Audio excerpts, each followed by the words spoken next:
নারায়ণগঞ্জের রূপগঞ্জের ৩০০ ফিট এলাকায় সড়ক দুর্ঘটনায় নিহত বুয়েট ছাত্র মোহতাসিম মাসুদের জানাজা অনুষ্ঠিত হয়েছে ক্যাম্পাসে।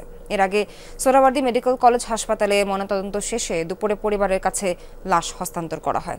মরদেহ নেওয়া হয় বুয়েট ক্যাম্পাসে।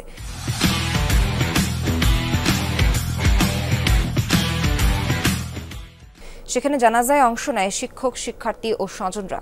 পুলিশ জানায়, শুক্রবার দিবাগত রাত ৩টার দিকে পূর্বাচলের রুটিন তল্লাশির জন্য মোটরসাইকেলটি দাঁড় করানো হয় চেকপোস্টে। এ সময় বাহকটিকে পেছন থেকে সজোরে ধাক্কা দেয় বেপরোয়া একটি প্রাইভেট কার।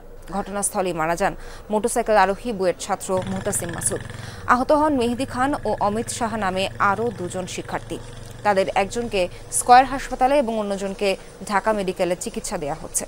ঘটনার পরপরই জব্দ করা হয় গাড়িটি। পুলিশ জানিয়েছে, প্রাইভেট কারটি একজন অবসরপ্রাপ্ত সেনা কর্মকর্তার মালিকানাধীন। তবে গাড়িটি কে চালাচ্ছিল তা তদন্ত করে দেখা হচ্ছে। এ ঘটনায় রূপগঞ্জ থেকে ৩ জনকে আটক করেছে পুলিশ। তাদের ডোপ টেস্ট করা হয়। তার বাপ যেহেতু রিটায়ার্ড ব্রিগেডিয়ার জেনারেল, সে ওটাকে ড্যাম কেয়ার ভাবে চালাইছে।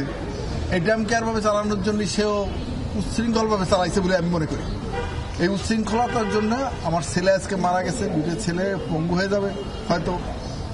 আমি এর ন্যায্য বিচার দাবি করি এবং রোড নিয়ম নীতির সংস্কার দাবি করি।